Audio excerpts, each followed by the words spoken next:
পালং শাক আমরা কম বেশি সবাই খেতে পছন্দ করি, আর এটা যদি হয় ডাল দিয়ে ভুনা করা তাহলে তো কথাই নেই। আসসালামু আলাইকুম এভরিওয়ান, কাহাফ কুকিং স্টুডিওতে সবাইকে শুভেচ্ছা জানাচ্ছি। আজ আমি আপনাদের জন্য নিয়ে এসেছি পালং শাকের একটি ভুনা রেসিপি।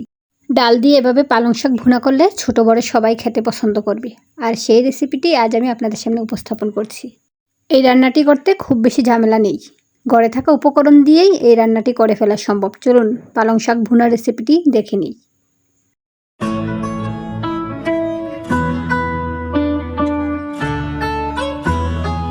ডাল দিয়ে পালং শাক রান্নার জন্য এখানে আমি 1 কাপ মসুর ডাল নিয়েছি। এখন এই মসুর ডালটাকে আমি ভালোভাবে ধুয়ে সিদ্ধ করে নিব। এই মসুর ডালটাকে আমি বেশিক্ষণ ভিজিয়ে রাখবো না, সাথে সাথে পানি দিয়ে দিচ্ছি, সাথে সাথে ধুয়েই চুলায় বসিয়ে দিব, এমনিতেই সিদ্ধ হয়ে যাবে। আর আপনারা চাইলে ভিজিয়ে রাখতে পারেন 10 মিনিট, তবে আমি এই রান্নার ক্ষেত্রে সাথে সাথে ধুয়েই চুলায় বসিয়ে দিচ্ছি। এই তো ভালোভাবে ধুয়ে চুলায় বসিয়ে দিলাম, এখন এটাকে সিদ্ধ করে নিব। চুলা জ্বালিয়ে দিয়েছি, এর মধ্যেই সিদ্ধ হয়ে যাবে। এখন আমি এতে দিয়ে নিচ্ছি হাফ চা চামচ লবণ। হাফ চা চামচ লবণ দিয়ে এই ডালটাকে আমি সিদ্ধ করে নিচ্ছি। এই তো ডালে বরফ চলে আসছে, এখন চুলাটা কিছুটা কমিয়ে দিব, তারপরে 10 মিনিটের মধ্যে সিদ্ধ হয়ে যাবে আমার এই মসুর ডালটা।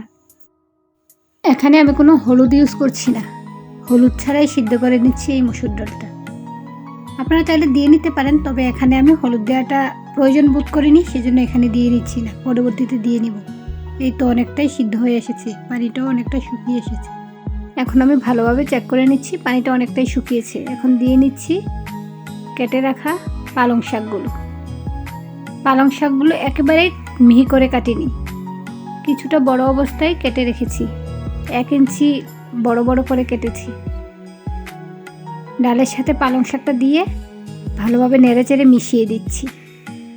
এখানে পালং শাক দিয়ে আমি খুব বেশি সময় রান্না করব না, 3 থেকে 4 মিনিট রান্না করে নেব। যারা আমার এই ভিডিওটি দেখছেন এখনও আমার চ্যানেলটি সাবস্ক্রাইব করেন নাই, প্লিজ সাবস্ক্রাইব মাই চ্যানেল এবং পাশে থাকা বেল আইকনটি বাজিয়ে দিন, এতে করে আমি নতুন কোনো ভিডিও দিলে এর নোটিফিকেশন পেয়ে যাবেন সবার আগে। আর ভিডিওটিতে একটি করে লাইক দিয়ে দিন, বেশি বেশি শেয়ার করুন ফ্রেন্ডস ও ফ্যামিলির সাথে।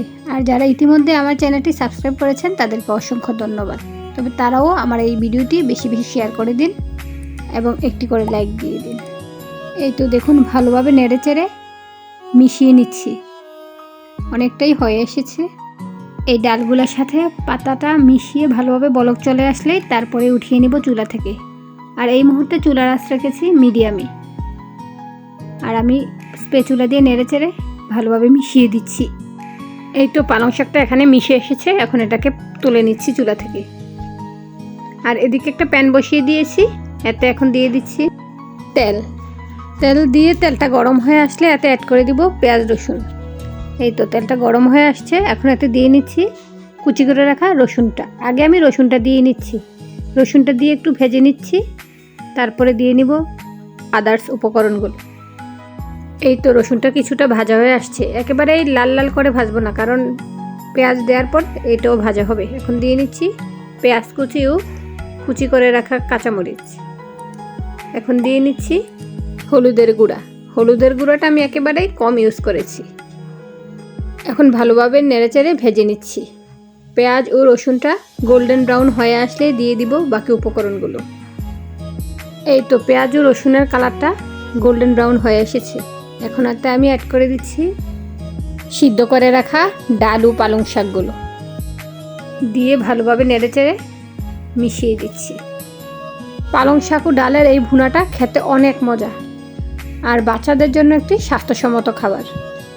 আর এখানে আমি অতিরিক্ত মরিচ ইউজ করি নাই, আপনারা চাইলে আরও মরিচ দিয়ে নিতে পারেন। এটা আমি আমার বাচ্চাদের উদ্দেশ্যে তৈরি করেছি, সেজন্য মরিচের পরিমাণটা কমিয়ে দিয়েছি।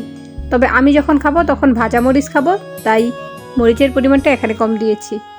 কম বলতে আমি ততটাও কম দেই নাই, 5টা মরিচ কেটে দিয়েছি, এতেই অনেকটা ঝাল হয়ে যায়। এর চেয়ে বেশি ঝাল খেতে হলে মরিচ বাড়িয়ে দিতে পারেন। এখন দিয়ে নিচ্ছি হাফ চা চামচ লবণ দিয়ে ভালোভাবে মিশিয়ে নিচ্ছি।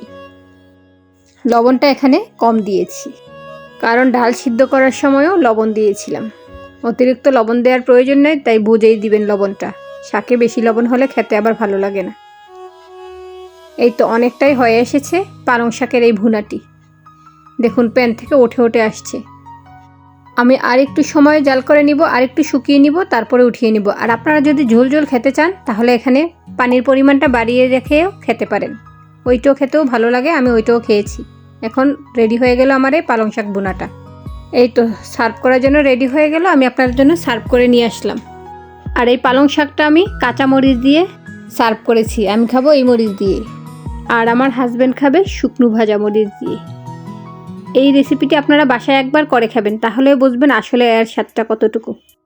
এমনিতেই আমরা পালং শাক ভুনা করে খাই, তবে ডাল দিয়ে যদি করে না খেয়ে থাকেন তাহলে একবার এই রান্নাটি করে খাবেন। এই রান্নাটি ভাত ছাড়াও রুটি ও পরোটা দিয়েও খেতে ভালো লাগে। আশা করি ভিডিওটি আপনাদের অনেক ভালো লেগেছে, কারণ আমি একেবারে সিম্পলভাবে এই রেসিপিটা আপনাদের সামনে উপস্থাপন করেছি। আবার চলে আসবো অন্য কোনো নতুন রেসিপির ভিডিও নিয়ে। সে পর্যন্ত সবাই ভালো থাকেন, সুস্থ থাকেন। আল্লাহ হাফেজ, আসসালামু আলাইকুম।